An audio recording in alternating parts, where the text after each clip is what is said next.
Dear students, welcome to class fifth. Hello students, अब हम लोग आज मिस्ट्री ऑफ लॉस्ट रिंग का नेक्स्ट पार्ट पढ़ने जा रहे हैं। इसका फर्स्ट पार्ट मैंने ऑलरेडी आप लोगों को बता दिया है, तो आप प्लीज़ जाके वीडियो सुन लीजिएगा, मतलब उसका वीडियो देख के और ऑडियो सुन लीजिएगा। I have a plan, said Akim. Let me sit in the small room at your palace gate for 10 days. फिर आकिम क्या बोलता है, अब उन लोगों को रिंग ढूंढनी थी, तो फिर आकिम क्या बोलता है कि मेरे पास एक प्लान है। Let me sit in the small room, मुझे आप थोड़े दिन वो जो स्मॉल रूम है पैलेस के गेट के पास उसके अंदर बैठने दीजिए 10 डेज के लिए। I shall bring my books there and study, मैं अपनी बुक्स वहां लेके जाऊंगा और पढ़ूंगा। Let each of the 10 serving men who waited upon the guest come in their turn to wait for me each day. फिर वो कहता है कि जो जितने भी वहाँ पे आपके जो सर्वेंट्स थे, जितने भी जिन्होंने उस दिन जब गेस्ट आए थे यहाँ पे और उनको खाना सर्व किया था, उनको वेटर की तरह वहाँ पे काम किया था, वो सारे के सारे 10 जो सारे के सारे जो आदमी है ना, 10 है वो एक दिन हर एक नया आदमी आएगा मेरे पास और मैं सबको एग्जामिन करूंगा कि भाई किसने चोरी की है। हो सकता है उसमें से किसी ने आपकी रिंग चुराई हो। It shall be as you wish Akim, replied the prince. तो प्रिंस ने कहा ठीक है, तुम्हारी मर्जी Akim. Akim moved into the small room at the palace gate. वो जो वहाँ पैलेस के गेट पे स्मॉल रूम बना हुआ था उसके अंदर मूव कर जाता है, मतलब वहाँ रहने लग जाता है। The room contained only a bed, a table, a chair and some shelves for books. तो उस रूम के अंदर क्या क्या था? एक बेड था, एक टेबल था, चेयर थी और बुक्स रखने के लिए क्या था? शेल्फ्स था। शेल्फ्स क्या होती है? जो आपके दीवारों के अंदर शेल्फ्स बने होते हैं ना, जिनके अंदर सामान रख सकते हैं, ऐसे लकड़ी के वुडन के बने होते हैं, अलमारी जैसे जिनको बोलते हैं हम लोग, वो शेल्फ्स होते हैं। Akim took his books and sat there, reading and writing almost insanely. तो आकिम क्या करता है, वहाँ बैठ जाता है और अपने बुक्स को पढ़ने लग जाता है। इनसेसेंटली का क्या मतलब होता है? नॉन स्टॉप, एकदम, मतलब बिना रुके वो लिखे ही जा रहा था और पढ़े ही जा रहा था, मतलब वो पूरा मगन होके पढ़ लिख रहा था वहाँ पे। The serving man who waited upon Akim thought he must be a very wise man indeed. तो जो भी जितने भी आदमी आ रहे थे, मतलब जो भी उसके सर्वेंट्स थे जो आकिम का ध्यान रख रहे थे, उनको लग रहा था कि आकिम तो बहुत ज्यादा वाइस, मतलब बहुत होशियार आदमी है। Each day a new servant came, हर दिन एक नया सर्वेंट आता था। But none seemed to take much notice of what Akim was doing. लेकिन किसी ने भी इतना ध्यान नहीं दिया कि आकिम एक्चुअल में कर क्या रहा था। On the 10th day, however, there came an aged serving man who looks in fear at Akim's books and writing paper. फिर जो 10वां दिन था, उस दिन आकिम के पास एक बूढ़ा आदमी आया, मतलब बूढ़ा सर्वेंट आया, और वो ना आकिम को एकदम डर से देख रहा था, उसकी बुक्स और राइटिंग पेपर्स को बहुत ऐसे डर के साथ देख रहा था। This man is afraid of something, Akim को लगा कि ये आदमी तो किसी चीज से डर गया है। आकिम सेड टू हिमसेल्फ, वो अपने आप से कहता है, I wonder if he knows अब anything about the lost ring. तो मुझे ऐसा लग रहा है कि क्या पता इसे उस लॉस्ट रिंग के बारे में कुछ पता हो।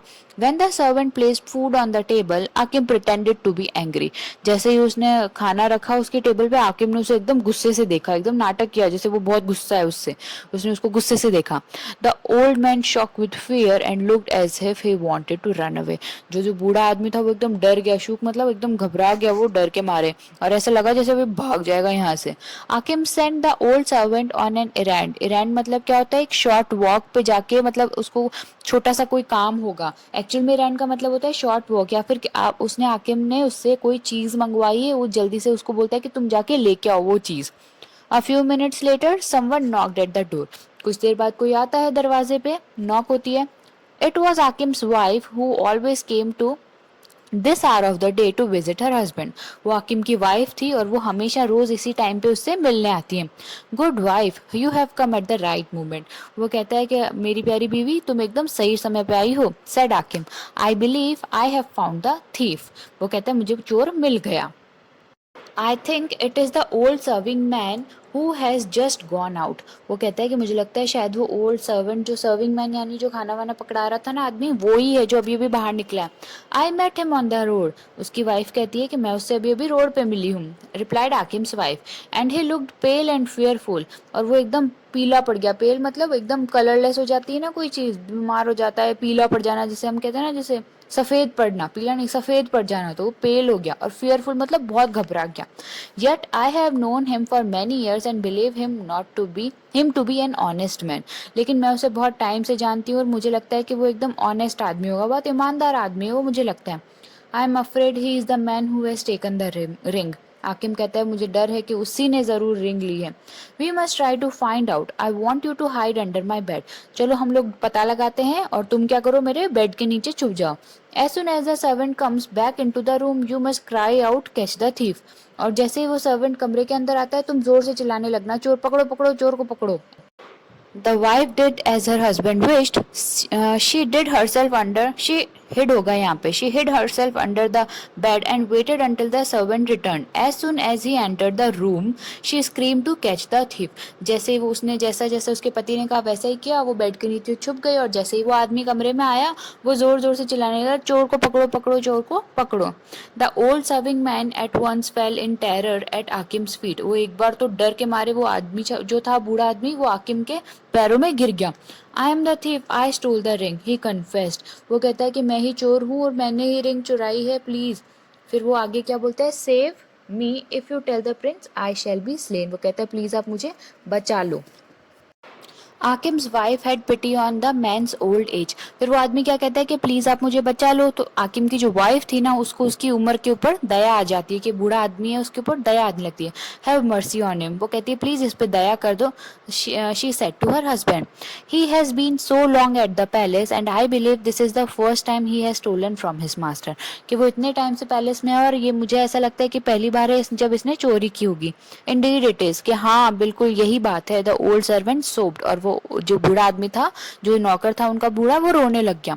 आई was mad to do it and I have had not one movement of peace since I stole the ring. कि मैं पागल था जो मैंने ये काम किया और जब से लेके तब तक मेरे को एक भी पल ऐसा नहीं गुजरा मेरा चैन का, मतलब मुझे बिल्कुल भी चैन नहीं आया उस रिंग को चोरी करने के बाद। Bring the ring to me said Akim sternly. Akim ने एकदम जोर से कहा कि तुम वो रिंग मुझे ला के दो। The serving man went out and came back with the lost ring. वो आदमी जो था वो बाहर गया और वो रिंग लेके आया। If I save your life you must promise never to steal again. Akim said, Akim ने कहा कि अगर मैं तुम्हारी अभी जान बचाता हूं तो तुम मुझे प्रॉमिस करो कि तुम आगे से कभी भी चोरी नहीं करोगे। I promise, the old servant said, bowing low at Akim's feet. वो एकदम उसके सामने झुक गया और बोलता है आई प्रॉमिस कि मैं कभी भी वापस चोरी नहीं करूंगा। Never never I will steal again. मैं कभी भी चोरी नहीं करूंगा। Then take this ring into the fowl yard command Akim. कि तुम ये रिंग लो और फाउल यार्ड है ना, बाहर जो वो गार्डन है उसके वहां उधर लेके चले। हमारा जो बाहर गार्डन है या खेत है वहां ले जाओ तुम इसे। वो हाकिम उसको बोलता है mix it with the Turkey's food. उसको, और ये जो रिंग है इसको टर्की का जो खाना है, टर्की क्या होता है आपको पता है ना, बर्ड होती है, मुर्गे जैसी लगती है, अंडे देती है वो। तो वो कहता है कि उसके खाने के अंदर लेके जाओ, मतलब वहां लेके जाओ और उसके खाने के अंदर तुम ये मिक्स कर दो ring. And make sure that the Turkey swallows it. और मेक श्योर करना कि टर्की जो है वो इसे गिट ही जाए, खा ही ले। At the hour of dusk the prince came to the came up to the Akim's little room at the palace gate. फिर प्रिंस आ जाता है, वहां पे अंधेरा होने वाला होता है उस वक्त। 10 days हैव पास। 10 का क्या मतलब होता है, जो अंधेरा होने वाला होता है तब। 10 days हैव पास, वो कहता है 10 दिन बीत गए। For 10 days my good Akim you have brooded over books and looked very wise. तुमने बुक्स के अंदर अपना इतना ध्यान लगा दिया, ब्रूडेड मतलब ध्यान लगाना, इतना ध्यान लगा दिया 10 दिन के अंदर कि तुम ना एकदम वाइज यानी बहुत होशियार दिखने लग गए हो, अक्लमंद दिखने लग गए हो। Can you now tell me where is my ring. तो फिर वो पूछता है कि क्या तुम अब मुझे बता सकते हो कि रिंग गई कहाँ मेरी। Akim opened a thick book, turn to one of its pages and chanted in a sing song voice. Akim ने अपनी एक बुक खोली, एक पेज निकाला उसके अंदर और चैंटेड मतलब गाने लग गया, ऐसे जैसे अपन आरती नहीं गाते हैं वैसे ही गाने लग गया और सिंग सॉन्ग वॉइस में गाने लगे। 10 days have spent the books I have read and I can tell that all is well। ये वो गाना गाने लग जाता है, कौन, आकिम। वॉट डू यू मीन आकिम, आज द प्रिंस। प्रिंस पूछता है कि तुम्हारा क्या मतलब है Akim. What what do you know where is the ring? क्या तुम्हें पता है कि रिंग कहाँ है? आकिम turn to another page, put on a very wise look and chanted.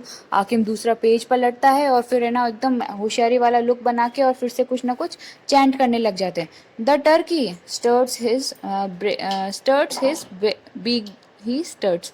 फिर वो ऐसे मुंह बना बना के, स्टर्ट्स मतलब ऐसे मुंह बना बना के और अपना मुंह खोलता और बंद करता है और बोलता है the turkey.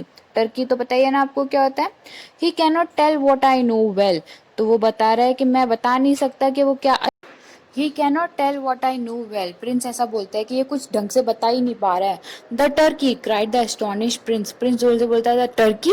What do you mean the ring is inside the turkey. Akim said. तो फिर वो पूछता है प्रिंस पूछता है कि टर्की से क्या मतलब है तुम्हारा. तो आकिम कहता है कि जो रिंग है वो टर्की के अंदर है. The Turkey was killed and opened up the ring was found.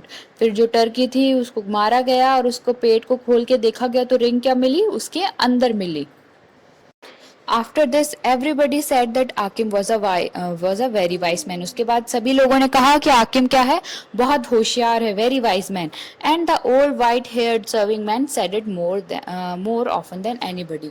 और जो वो बूढ़ा आदमी था उसने सबसे ज्यादा बार ये कहा कि आकिम बहुत होशियार है.